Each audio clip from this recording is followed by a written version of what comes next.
एक शातिर handicapped serial killer, चलती ट्रेन में एक 23 साल की मासूम के साथ रेप और एक हाई सिक्योरिटी प्रिजन ब्रेक।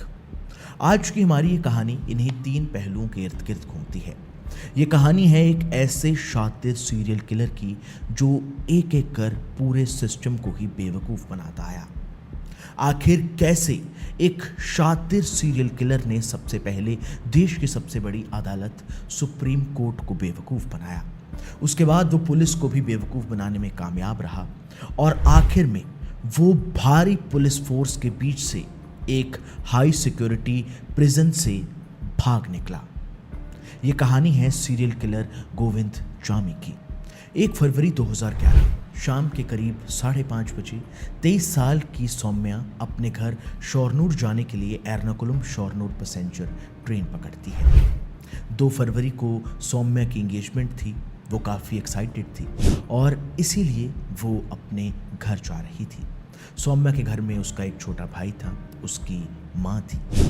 वो घर से दूर ओब्रियन मॉल में एक सेल्स वुमेन की जॉब करती थी और उसी की 6,000 की तनख्वाह से पूरा परिवार चलता था। लेकिन उसकी पूरी ज़िंदगी बदलने वाली थी।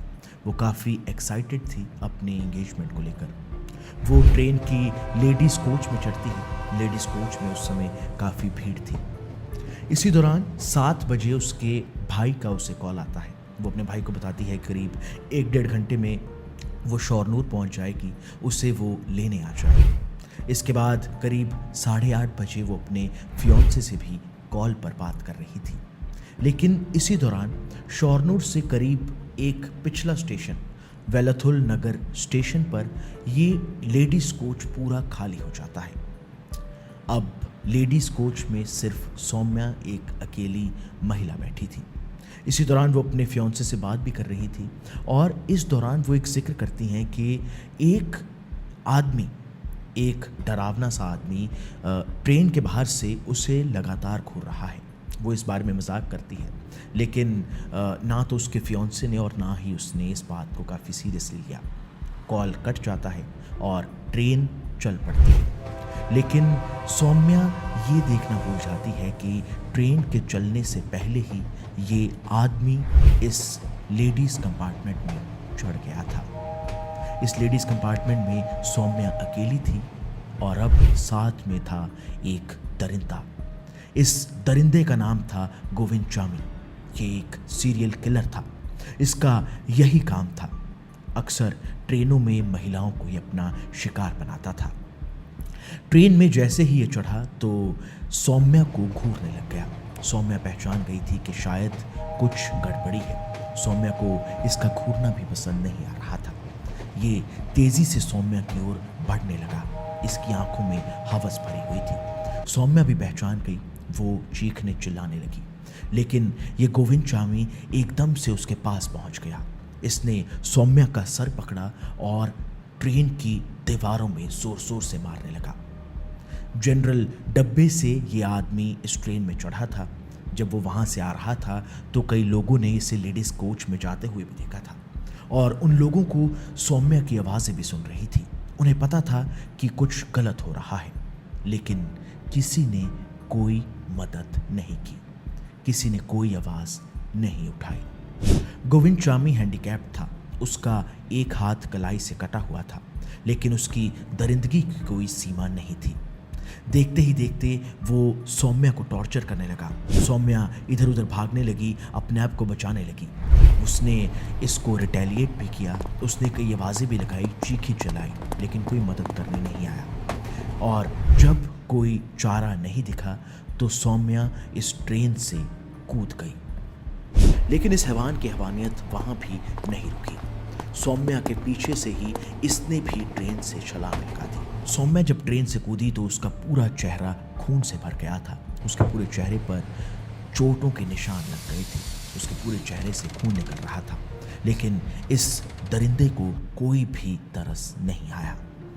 वो सौम्या को उठाकर पास ही की झाड़ियों में ले गया। वहाँ पर उसने सौम्या के सारे कपड़े फाड़ दिए। उसने सौम्या के साथ रेप किया। जब वो उसके साथ रेप कर रहा था तो उसके पूरे चेहरे से खून आ रहा था। वो तड़प रही थी आवाज़ें लगा रही थी, चीख रही थी, चिल्ला रही थी। लेकिन यह हैवान उसे इसी कंडीशन में छोड़ कर आ गया। इसने उसका रेप किया, सारे कपड़े फाड़ दिए और उसका फ़ोन और पैसे चुरा कर वहाँ से भाग गया। करीब 8:45 पर ये ट्रेन शोरनूर स्टेशन पर पहुंची। ट्रेन के स्टेशन पर पहुंचते ही जनरल डब्बे में बैठे लोगों ने वहां के गार्ड्स को बताया कि लेडीज़ कोच से कुछ आवाज़ें आ रही थीं, शायद कुछ गड़बड़ी है। इसके बाद में इन गार्ड्स ने पुलिस को इन्फॉर्म किया। वहीं दूसरी ओर रात के करीब 9:30 बजे एक लोकल लड़के को सौम्या की बॉडी मिल गई। उसकी पूरी बॉडी से खून निकल रहा था। उसकी बॉडी पर बिल्कुल भी कपड़े नहीं थे। बिना किसी देरी के सौम्या को पास ही के हॉस्पिटल ले जाया गया और वहाँ पर करीब 6 फरवरी को इस हादसे के 3 से 4 दिन बाद सौम्या की मौत हो गई।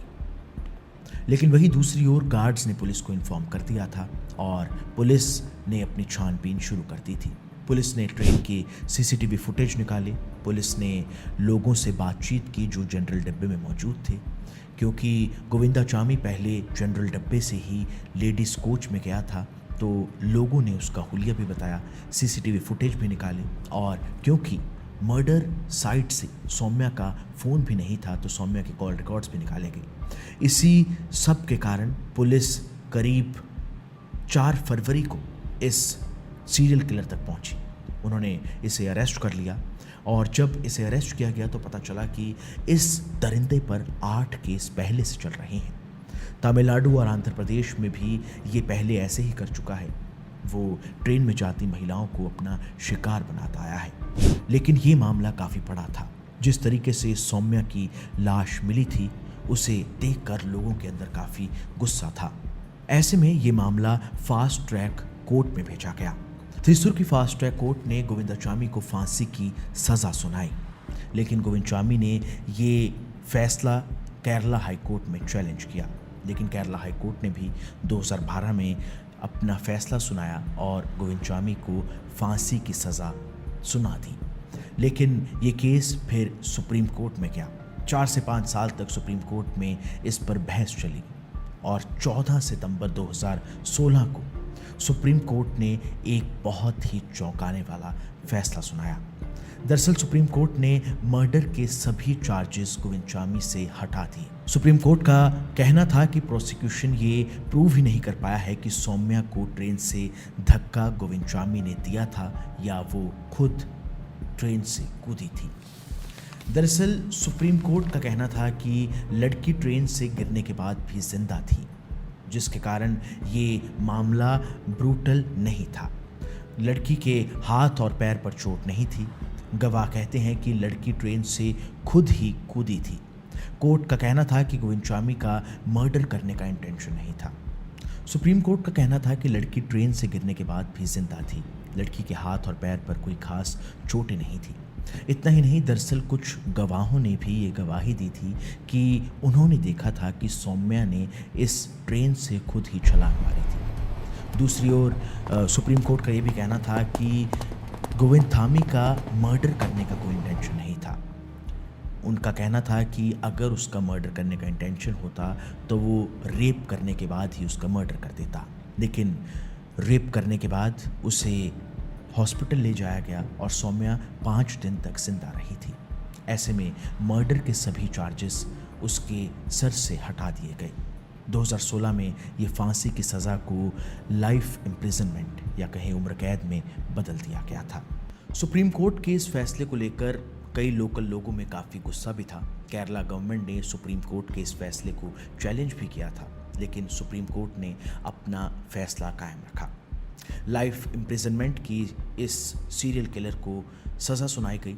गोविंदाचामी कन्नूर सेंट्रल जेल में बंद था। लेकिन 2025 में हाल ही में इस नाम की चर्चा एक बार फिर से होने लगी। दरअसल 25 जुलाई 2025 को ये शातिर serial killer Kannur central jail, जो कि एक हाई सिक्योरिटी जेल मानी जाती है, उससे दिन दिहाड़े भाग निकला।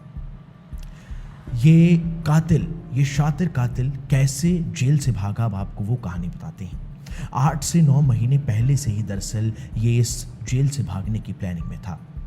करीब 45 दिनों पहले से इसने अपनी पूरी डाइट ही बदल ली।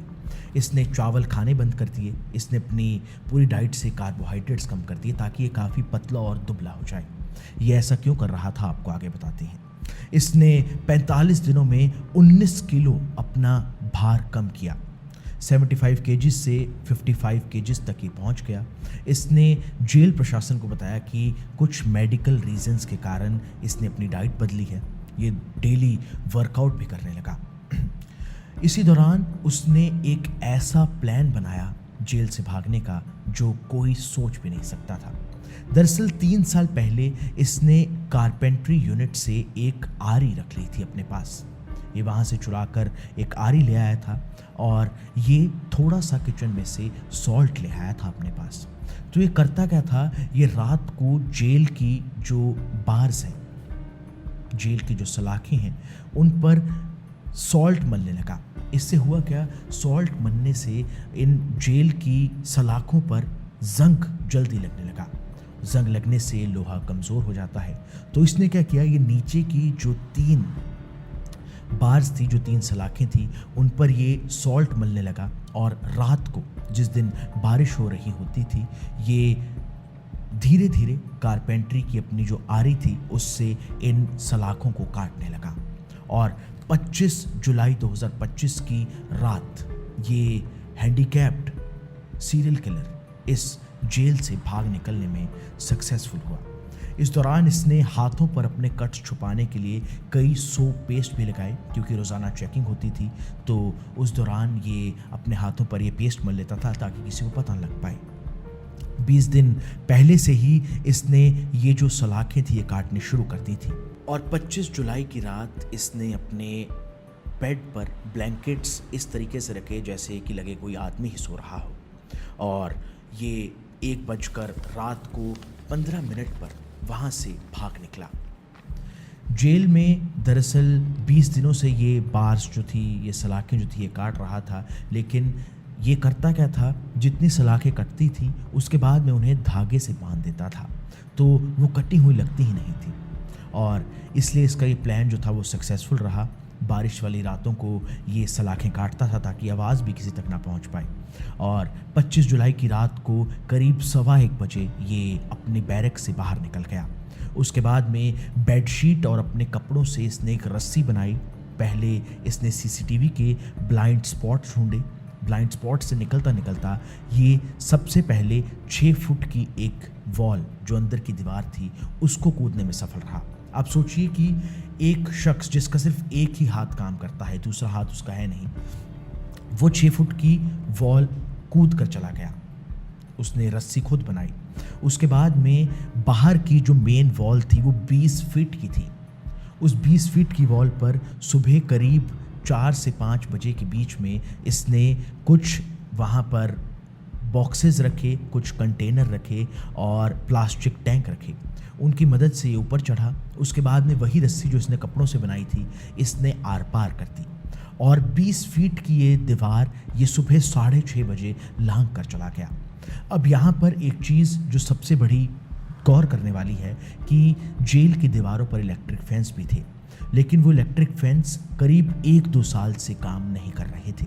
इस बारे में जानकारी सिर्फ जेल प्रशासन को ही थी, लेकिन एक मामूली कैदी को ये जानकारी कैसे मिली, ये बात गौर करने वाली है। ये करीब 6:30 बजे इस जेल से बाहर निकल गया।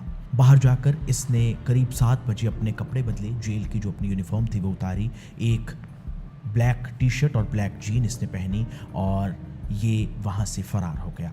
सुबह करीब 7 से 7:30 बजे जब जेलर निकले वहाँ से तो उन्होंने देखा कि मेन दीवार पर एक रस्सी लटकी हुई है।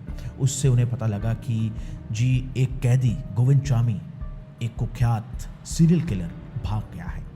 देखते देखते ये खबर पूरे शहर में फैल गई और गोविंद चामी के साथ अब एक बात ये थी कि उसका एक हाथ तो नहीं था, तो ऐसे में उसे पहचानना बहुत आसान हो गया था। हालांकि 45 दिनों से वो अपनी दाढ़ी बढ़ा रहा था, वो काफ़ी पतला हो गया था, उसने अपनी पूरी लुक चेंज कर ली थी। लेकिन फिर भी लोगों ने उसे पहचान लिया। लोकल से मिली जानकारी के आधार पर ही पुलिस को ये पता चला कि गोविंदचामी पास ही के एक कुएं के पास छिपा हुआ है। 3.5 किलोमीटर दूर ये कुआं था। पुलिस अपने स्निफर डॉग्स को साथ लेकर गई और गोविंदचामी की पूरी जो सेंट थी, पूरी जो खुशबू थी, उसको इन स्निफर डॉग्स ने पहचान लिया और इस कुएं से इसे पकड़ा गया। लेकिन सबसे ज़्यादा हैरानगी की बात ये थी कि एक खूंखार सीरियल किलर एक हाई सिक्योरिटी जेल से आखिर कैसे भाग गया। वो भी ऐसा सीरियल किलर जो हैंडीकैप्ड था, उसका एक हाथ काम नहीं करता था, लेकिन फिर भी वो इतनी आसानी से 20 फुट की वॉल कैसे लांघ गया। इस केस को लेकर कई सवाल भी उठे थे। सौम्या की मां ने भी ऐसे कई सवाल उठाए थे कि हो सकता है कि जेल प्रशासन के कुछ लोग गोविंदधामी के साथ मिले हुए हैं। खैर, इस मामले के बाद से जेल के भी 4 ऑफिशियल्स को सस्पेंड कर दिया गया था। लेकिन इतनी बड़ी नाकामी आपको ये सोचने पर मजबूर कर देती है कि आखिर हमारे देश में लॉ एंड ऑर्डर का क्या हाल है। पुलिस की भारी फोर्स के बीच में से एक जेल, जो कि एक हाई सिक्योरिटी जेल कहा जाता है, वहाँ से एक ऐसा कातिल भाग निकलता है जिस पर लोगों को इतना गुस्सा है। आप सोचिए, सौम्या की माँ पर इस समय क्या बीत रही होगी। क्या सौम्या को इंसाफ मिल पाया है? आपको क्या लगता है? आप हमें कमेंट कर अपनी राय ज़रूर बताएं। इसके साथ ही ऐसी और ट्रू क्राइम वीडियोस के लिए हमारे चैनल को सब्सक्राइब ज़रूर कर लें।